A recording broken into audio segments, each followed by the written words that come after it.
جس انسان کو یہی نہیں پتا کہ اس کے زندگی کا مقصد کیا ہے تو وہ ایک ایسی زندگی گزارتا ہے کہ اس کی زندگی میں اور ایک جانور کی زندگی میں کوئی فرق نہیں ہوتا، کیونکہ جانور بھی ایک ایسی زندگی گزار رہا ہوتا ہے۔ اس کی زندگی کا اگر آپ پیٹرن دیکھیں تو اس کی زندگی کا پیٹرن بھی بالکل سمپل سا ہوتا ہے، کوئی کمپلیکیٹڈ لائف نہیں ہوتی جانور کی۔ اس کو پتا ہوتا ہے کہ میں نے کھانا، جب بھوک لگی میں نے کھانا کھانا ہے، جب پیاس لگے گی میں نے پانی پینا ہے، جب نیند آئے گی میں نے سو جانا ہے، اور میں اپنی خواہش پوری کرنی ہے،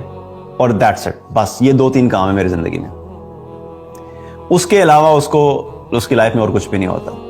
تو جب انسان اپنی زندگی کے مقصد کو پہچانتا نہیں تو کبھی آپ ریئلائز کریں، آپ سوچیں گے تو آپ کو ریئلائز ہوگا کہ پھر ایسا انسان وہ بھی ایسی زندگی گزار رہا ہوتا ہے۔ وہ بھی کیا کرتا ہے، جب بھوک لگتی ہے کھانا کھاتا ہے، پیاس لگتی ہے پانی پیتا ہے، جو چیز کھانے کا دل کیا وہ کھا لیا، جو پینے کا دل کیا وہ پی لیا، جب نیند آئی سو گیا، اس کے علاوہ کیا اپنی خواہش پوری کی، اور دیٹس اٹ۔ اور بڑی عجیب بات ہے، کبھی آپ اگر لوگوں سے ڈسکس کریں تو آپ سے سوال کریں کسی سے کہ آپ کا مقصد زندگی کیا ہے، کہ میں نے خود کئی دفعہ ایسا ہوا، میں مختلف لوگوں سے جب میری ڈسکشن ہوئی تو میں جب اس ڈسکشن میں بیسکس کے بارے میں بات کرتا ہوں تو جب میں سوال کرتا ہوں تو بہت سے لوگوں کو یہ نہیں پتا ہوتا کہ کبھی آپ نے آپ سے سوال کیا کہ آپ اس دنیا میں کیوں آئے ہیں، what is the purpose of your life, آپ دنیا میں کیوں بھیجے گئے ہیں، آپ کا مقصد کیا ہے، آپ کی ایگزسٹنس ہے اس لائف میں، آپ اس زمین کے اوپر زندگی گزار رہے ہیں، آپ 24 گھنٹے کا ایک سرکل ہے، اس کے اندر آپ گھوم رہے ہیں۔ آپ نے کبھی سوچا کہ آپ یہ سب جو ہو رہا ہے آپ کی لائف میں اور آپ اس زمین کے اوپر موجود ہیں، آپ کیوں ہیں یہاں پہ؟ تو اکثر انسانوں کے پاس اس کا کوئی جواب نہیں ہوتا،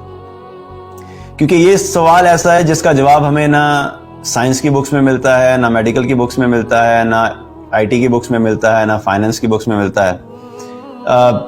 آپ کو اس کا جواب کہیں بھی نہیں ملے گا۔ اس کا جواب اللہ سبحانہ تعالیٰ جو ہمارا خالق ہے اس نے ہمیں دیا۔ اللہ تعالیٰ نے قرآن میں فرمایا وَمَا خَلَقْتُ الْجِنَّ وَالْإِنسَ إِلَّا لِيَعْبُدُونَ، کہ میں نے جنوں اور انسانوں کو صرف اور صرف ایک مقصد کے لیے بنایا ہے، اور وہ مقصد یہ ہے کہ یہ میری عبادت کریں، یہ میری بندگی کریں۔ یہ مقصد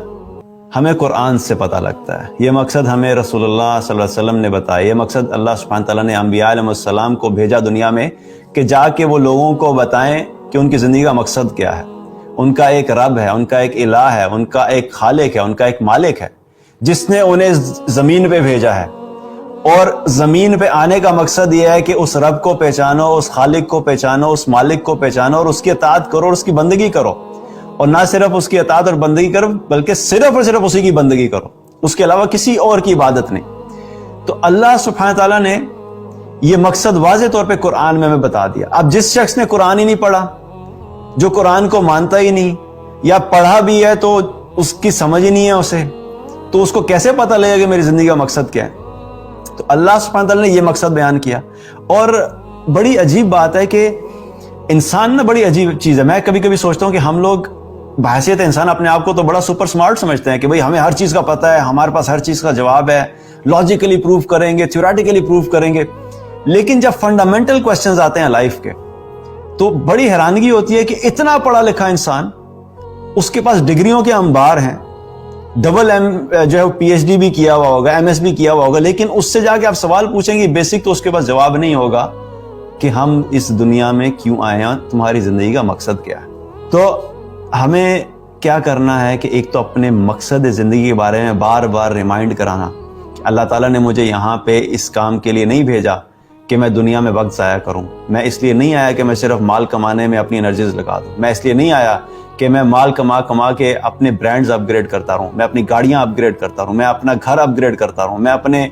جو بھی میری اس دنیا میں تھوڑا سا وقت اللہ نے مجھے دیا ہے اسی کو خوبصورت اور شاندار بنانے میں لگا رہوں، اور ایک وقت ایسا آئے گا کہ ساری انرجی، سارا فوکس، ساری محنت اسی کام میں لگا دی،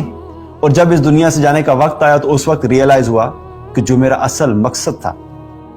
اس مقصد کو حاصل کرنے کے لیے میں نے اپنی زندگی میں کچھ بھی نہیں کیا۔ لیکن اس وقت کی یہ حسرت انسان کے کسی کام نہیں آئے گی، because there is no turning back. جب دنیا سے جانے کا وقت آئے گا پھر صرف حسرت ہوگی، اور وہ حسرت کس کام کی کہ انسان آج صحت ہے، آج عقل اللہ نے دی ہے، آج اللہ نے وقت دیا، آج اللہ نے موقع دیا، آج ہم اس مقصد کو حاصل کر لیں، اس کے لیے محنت کر لیں تاکہ جاتے ہوئے ہمیں حسرت نہیں ہو۔ بہرحال جاتے ہوئے تو ہر ایک کو حسرت ویسے بھی ہونی ہے، چاہے انسان جتنا مرضی نیک اعمال کرے، اس دنیا سے جاتے ہوئے ہر ایک کو ہی حسرت ہوتی ہے، اور یہی ریئلائزیشن ہوتی ہے کہ میں اپنی زندگی میں وہ حق ادا نہیں کر سکا جو کہ مجھے کرنا چاہیے تھا۔ لیکن ہمیں بہرحال کوشش یہ کرنی ہے کہ جتنا زیادہ وقت، جتنی زیادہ طاقت اور انرجی ہم اللہ کی اطاعت میں لگا سکیں اس مقصد کو حاصل کرنے کے لیے۔ تو پہلی چیز، انسان اپنے مقصد زندگی سے جب غافل ہوتا ہے تو پھر آخرت میں اس کا نقصان ہوتا ہے۔